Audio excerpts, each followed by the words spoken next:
Assalamualaikum warahmatullahi wabarakatuh. Selamat pagi, siang, dan malam. Kami dari kelompok 10 Paleontologi akan mempresentasikan materi Cina Berbeda. Tugas ini dibuat untuk menyelesaikan pembahasan tugas besar mata kuliah paleontologi. Untuk kelompok 10 sendiri, anggota kelompoknya yaitu ada Alvin Valentiniason, 12403, ada Fernanda Reza Diasa, 12448, ada Yudhistira Bambang Sulaiman 120 2455 dan ada saya sendiri kata Bapak tadi 120 2453. Untuk berikutnya akan dilanjutkan oleh teman saya.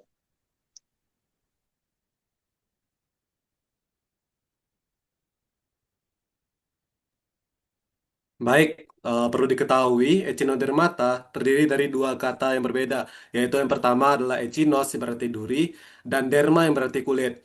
Secara umum, Echinodermata merupakan salah satu kelompok filum dari kingdom Animalia yang memiliki kulit berduri, serta memiliki kemampuan autotomi dan regenerasi yang sangat baik, sehingga dapat memulihkan bagian tubuh yang hilang, rusak, maupun putus. Next. Oke, Echinodermata sendiri itu memiliki beberapa ciri-ciri umum. Yang pertama, memiliki simetri pentaradial pada saat dewasa. Artinya, Echinodermata tersusun atas 5 bagian tubuh yang simetri, yang tersusun melingkar, dari pusat tubuh mereka. Selanjutnya, memiliki rangka endoskeleton. Yang ketiga, ciri umumnya yaitu mempunyai pembuluh air atau sistem ambulakral. Nah, sistem ambulakral sendiri merupakan suatu sistem yang setidaknya berfungsi dalam pergerakan, respirasi, maupun untuk mengambil makanan. Ciri umum yang keempat yaitu memiliki 3 lapisan jaringan atau tripoblastis, yang artinya Echinodermata itu memiliki 3 lapisan jaringan embrional, antara lain ektoderm, mesoderm, dan endoderm. Dan ciri umum yang terakhir yaitu Echinodermata tidak memiliki sistem ekskresi. Echinodermata sendiri itu mengeluarkan zat sisa metabolismenya bisa melalui permukaan tubuh maupun dari kaki tabung mereka. Next. Oke, baik. Selanjutnya adalah morfologi dari Echinodermata. Secara umum, Echinodermata memiliki morfologi berupa struktur tubuh yang ditopang oleh endoskeleton yang terdiri dari lempengan tulang kecil yang disebut ossicles. Lalu, dan ossicles ini terbuat dari kalsium karbonat dan pada beberapa kelompok dapat berkembang menjadi duri. Lalu, Echinodermata memiliki 3 lapisan germinal yaitu ektoderm, mesoderm, dan endoderm yang terbentuk selama perkembangan embrio.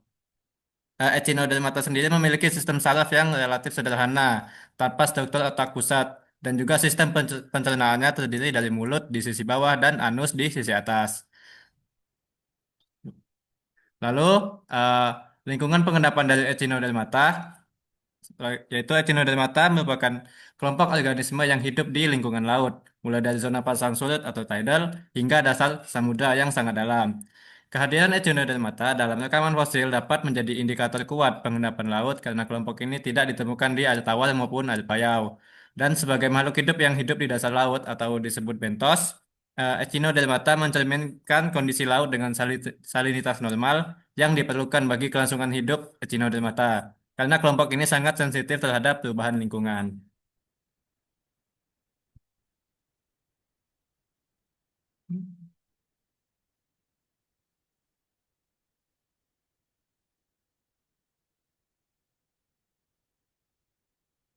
Oke, mungkin yang selanjutnya boleh langsung dijelaskan. Selanjutnya, ada peran Echinodermata dalam interpretasi lingkungan pengendapan. Echinodermata dapat berfungsi sebagai penanda lingkungan pengendapan karena memiliki rangka kalsit yang mudah terdisartikulasi setelah kematian dan sangat sensitif terhadap energi hidrodinamika. Akibatnya, kondisi fosil Echinodermata sangat dipengaruhi oleh arus, gelombang, dan proses transportasi sedimen saat pengendapan berlangsung. Boleh next? Oke, di sini ada beberapa parameter lingkungan pengendapan berdasarkan fosil Echinodermata. Yang pertama, pada kondisi energi rendah hingga sedang, fosil Echinodermata umumnya terawetkan relatif utuh atau hanya mengalami disartikulasi terbatas. Hal ini menunjukkan proses transportasi sedimen minimal dan pengendapan terjadi dekat dengan lingkungan asalnya. Sebaliknya, untuk kondisi energi sedang hingga tinggi, fosil Echinodermata cenderung terfragmentasi atau pecah-pecah menjadi osikel dan duri. yang mencerminkan pengaruh arus dan gelombang yang lebih kuat, serta adanya proses reworking selama pengendapan. Kemudian, selain energi, asosiasi fosil echinodermata dengan jenis substratnya juga membantu interpretasi lingkungan pengendapan. Fosil yang berasosiasi dengan substrat halus, seperti lempung atau lanau, menunjukkan kondisi lingkungan yang lebih tenang dengan sedimentasi halus. Sedangkan asosiasi dengan substrat kasar mencerminkan dasar laut yang lebih stabil dan dipengaruhi oleh dinamika pengendapan yang lebih aktif. Dengan demikian, kondisi fosil echinodermata merekam karakter energi, transportasi, dan substrat sehingga film ini efektif digunakan sebagai fosil fasies atau penanda lingkungan pengendapan laut. Boleh next.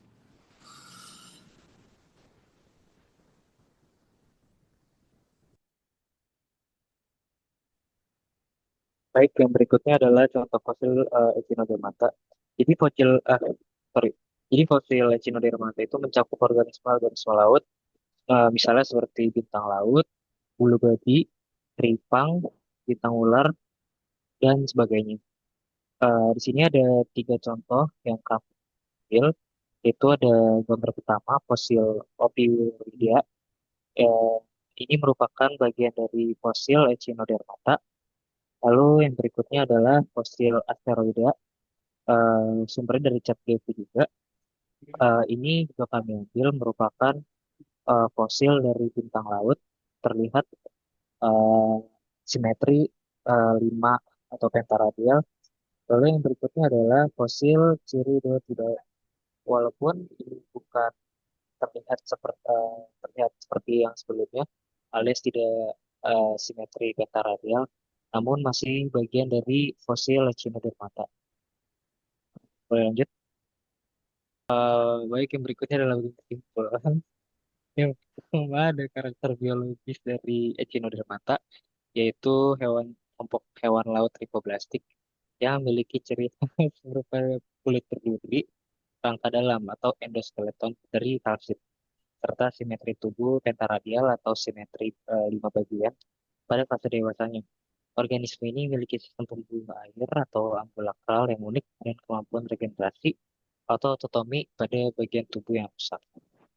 Lalu yang berikutnya adalah signifikansinya dalam biologi atau fungsi dalam hal geologi, yaitu dalam interpretasi geologi, fosil Echinodermata ini berperan penting sebagai yang tadi indikator lingkungan endapan laut atau sebagai fosil fasies, karena organisme ini hidup secara bentos dan tidak ditemukan di lingkungan air tawar.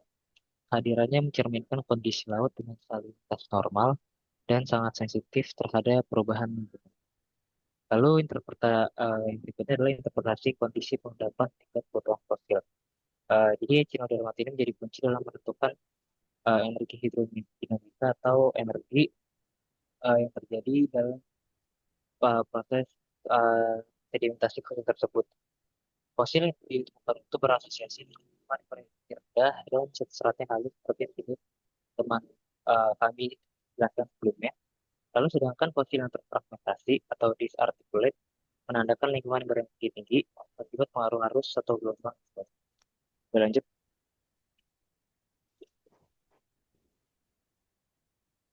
Baik, ini referensi yang digunakan. Lanjut aja.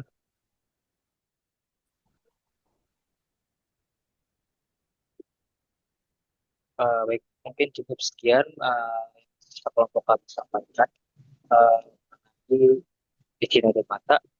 Uh, Kurang lebihnya akan mohon maaf jika ada kesalahan atau kekurangan. Assalamualaikum warahmatullahi wabarakatuh.